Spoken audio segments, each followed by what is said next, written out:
Iran launches missiles targeting U.S. base in Qatar. Okay, let's just get right to it. After the United States entered the war, right, by bombing Israel, there was an inevitability that Iran was going to retaliate, most likely back at Israel, but also the United States of America. This is legally within the rights of Iran to do. It was illegal for the United States of America. Did I say that? No. Iran bombed Israel, but Iran was slated to also turn around and bomb U.S. bases in the region after the United States violated Iranian sovereignty once again. Whole ass, completely separate nation for the record. We don't get to just bomb other countries. Not only do we just not get to bomb other countries. Oh, I said America bombed Israel. Sorry. When the U.S. bombed Iran, the 3 Iranian nuclear sites, that was done to provoke some kind of retaliation against the United States. There's 40,000 troops in the region. There's aircraft carriers in the region. There's numerous bases. Obviously, U.S. CENTCOM was being run out of Qatar. 10,000 troops positioned there. There's troops in Bahrain. There's troops in Syria, like 1,000, I think, or so. There are troops in Iraq. There's American troops all around, and there are plenty of opportunities. There's plenty of strike opportunities for Iran. But one of the things that I initially suspected and called out ahead of time was that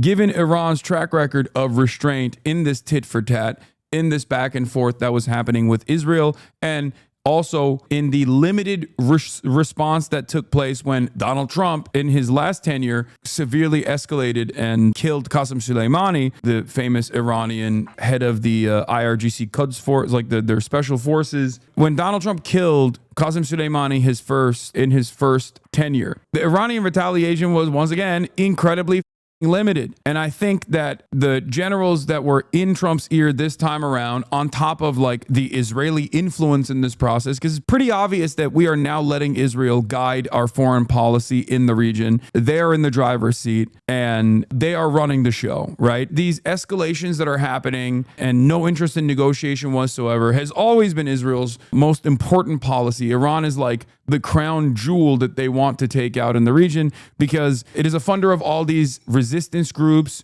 that resist against Israel. It goes against their ambition of doing this Greater Israel project, which is an exterminationist project. It's unfolding in Gaza right now, and it's happened in southern Lebanon in the past. And of course, for this reason, Iran being a sovereign nation state and being able to create like logistical supply chains in the entire region was a major issue for Israel's ambitions of developing a larger state of Israel, that's their goal. So this obviously is against America's interest in the region as well, because Israel is an extension of American imperialism in the region, and Israel is a forward operating base for the United States of America, as I've said time and time again. It is an unsinkable aircraft carrier. It has its own espionage capabilities. It plays a very important role in all of our operations in the Middle East, a resource-rich region that we want to dominate and control. Obviously, considering the other Gulf nation states, Saudi Arabia and Qatar as well, and the UAE and every other Gulf region oil-rich nation state is completely in the pocket of the U.S. empire. Iran is the one that does not play ball. When America entered this conflict to strike at the nuclear facilities, which is a violation of numerous different international rules that were set in and of itself, because you can't just strike nuclear facilities just because you felt like it. In the midst of a denuclearization negotiation that was taking place, they did so because they were following through on Israel's ambition. Okay? This is Israel's goal. America's goal in the past was to try to use diplomacy against Iran. That was what Barack Obama did. And even in that diplomatic process, there were a lot of sanctions that they implemented on Iran in an effort to bully Iran into submission, to stop their nuclear ambitions dead in its tracks. But it was successful. It gives me no pleasure to report on this, considering that I'm not a big fan of Barack Obama. But Barack Obama's JCPOA agreement was actually a profoundly successful denuclearization agreement. Having said that, however, obviously Donald Trump, the first time when he became president, immediately, geared by the hundreds of millions of dollars that he had gotten from the Adelsons, at the time it was Sheldon Adelson, and his close relationship with Benjamin Netanyahu, very quickly turned around and cast aside that denuclearization agreement. Iran still followed the denuclearization agreement, regardless of the fact that Donald Trump had actually cast it aside. And then Donald Trump added additional sanctions to the state of Iran, at which point they started nuclear proliferation again. Because the real goal was never to stop the Islamic Republic from getting nukes. The real goal always has been regime change. The casus belli for regime change and the military action necessary to, in their minds, create either regime change or a failed state in Iran was by claiming that they had nukes, WMDs. A lot of Americans who are old enough remember the WMD memes from the Iraq War. They lied about Iraq having weapons of mass destruction,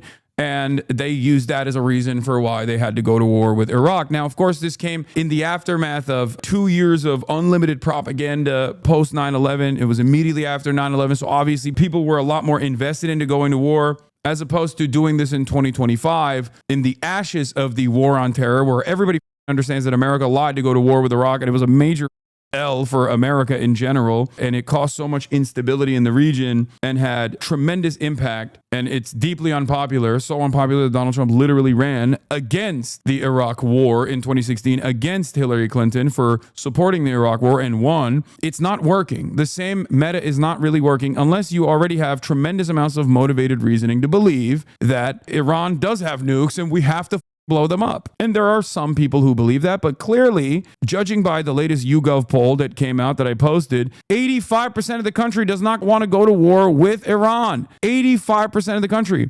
And the support for going to war with Iran is at like 5%. So what's spectacular about everything that has unfolded in this past week has been that, one, Israel is very clearly guiding the Middle Eastern policy at this point. They are in charge. They are holding the wheel, and we are doing everything for Israel, okay? That's number one. Number two, there is no appetite for this, and it's so crazy to me because they're not even trying to develop consent for it. They're basically saying, no, this is what it means. America first, baby. Iranians close to me say that the U.S. left the Obama agreement because Iran didn't let inspectors to all the facilities. No, that's not true. That's not true. Iran was completely in cooperation. How do you know that Iran complied with the JCPOA post-American withdrawal? Because Iran kept cooperating with international authorities, including the International Atomic Agency, the Atomic Energy Agency. So that's the reason why they knew that they were cooperating. The International Atomic Energy Agency is supposed to be this independent body.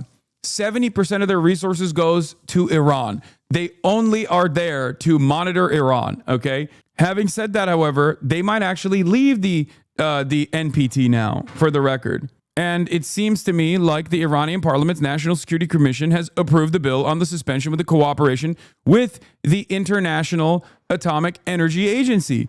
Because of course they're going to do that. Why wouldn't they do that? Why wouldn't they build nukes now? You cannot stop nuclear proliferation striking a country's nuclear bases that were designed to be deep underground specifically to avoid exactly what is happening right now. If you wanted to actually get Iran to play ball and not have nuclear proliferation, you had to basically do what Barack Obama did. That was the only successful method. They have scientists. Iran is an incredibly well-educated country. Contrary to what dumbass Americans think, Iran has a higher literacy rate than the United States of America. Iran is an incredibly educated country, a much more educated country than the United States of America. What are you supposed to do? Kill every single scientist in the country? Is that what you're going to do? I mean, if we're up to Israel, that is what they would do. I know that there's a lot of extra attention and extra eyeballs on this process right now because people are confused, and I wanted to give them like a quick refresher, quick background on this history. America and England destabilized Iran initially because Iran democratically elected a moderate social democrat who wanted to basically keep their own oil, to have sovereignty over their own oil. And England, instead of turning around and saying, all right, you know what, British Petroleum, we are going to play ball. This is your oil after all. We'll, design a 50-50 split for the revenue. Instead of saying 50-50 revenue split seems like a good idea, that's fair, fair is fair, right?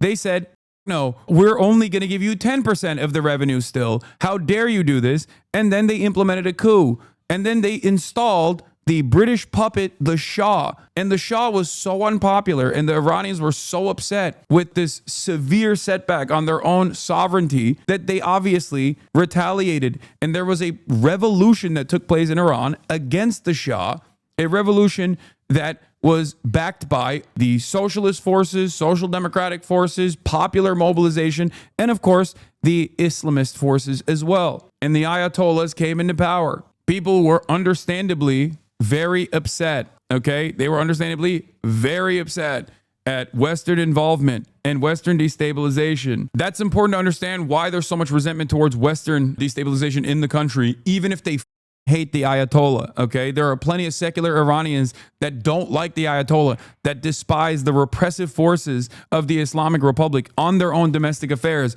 But you know what they hate even more? When they get bombed by Israel, when they get bombed by America, when they are fearful that they're going to be pushed into war. Okay, no matter how many diaspora Iranians that say, I am Persian and I love the Shah, please put the Shah in charge. Iranians in Iran that's not like that popular of a sentiment. Does it exist in Iran as well? Of course that kind of sentiment exists in Iran as well. It's just nowhere near as overwhelmingly popular as it does here in the West. There are royalists in Iran as well. There were royalists initially in Iran as well. The CIA activated them and used them to put the Shah in charge initially. In any case, my point is that is the reason why America's actions and Israel's actions against Iran is most likely galvanizing and drawing up more support for the current repressive regime, okay? And their repression is negligible in this situation. Obviously, they see what's gone on in Gaza and they don't want that to happen to Tehran. Are you kidding me? Who the would want that? Felix talked about this on the last Chapo episode that I listened to with those history podcast guys. And I thought it was like a really easy summarization, easy to understand summarization, where it's like Israel will just like increasingly point to things that normal nation states have that they consider to be unacceptable. Like they'll be like, they have ballistic missiles, like we have to take them out. It's like, yeah, of course they have ballistic missiles. They're a sovereign nation. What sovereign nation is not supposed to have ballistic missiles? They have to have anti-air defenses. What do you mean? Israel will go, that's unfair. How come they have ballistic missiles? How come they have anti-aircraft defenses? That's unfair. They have nuclear power facilities. We can't let that happen. It's like, yeah, that's a country, man. Of course they have nuclear power facilities. They have every right to have a nuclear power grid. What are you talking about? And the more that Israel gets backed up by America, propped up by the United States of America, the more they demand. Gaza is obviously the final solution of this, the final equation of this, where they go, they have running water. That's unacceptable. They have food. That's unacceptable. How dare they have food? How dare they try to eat food? We must kill them all. That's the ultimate goal here. Every country in that region, unless they are directly servile to Western interests, to American interests, to Israel's interests, will get the Palestine treatment. It's just a matter of attrition. How quickly can they do this? Do they have the munitions to be able to do this? Do they have the capacity to be able to do this? And it's very clear that they're trying to do it all at once right now because it feels like this is the last ditch effort of the ally or the extension of the dying empire, the United States of America. In this entire process, as I've said before, as I suspected, Iran has been incredibly restrained, constantly trying to do diplomacy with a bunch of belligerent actors that are not invested in diplomacy at all. Their goal, obviously, is to destabilize Iran. Their goal is to dismantle Iran. And they're going to do this by using ethnic tensions in the country. They're going to do this by using the Kurdish nationalist movements that are currently outside of Iran. I'm telling you right now, watch this space. They're going to say that the Iranian Kurds have finally had it, and they're going to try to use the Kurdish nationalist movement in Iran against the Iranian state. Just you wait. But that's for the future. What I predicted initially was that the Iranian government's retaliation, the IRGC's retaliation, was going to be incredibly restrained, even against the United States of America. After the United States bombed the nuclear facilities, Iran only retaliated against Israel the first night and last night as well. And then today, they finally struck against American assets in the region. Let's take a look. This was a spokesman for the chief spokesman for the Israeli Defense Forces, Effi Defrin, General Effi Defrin.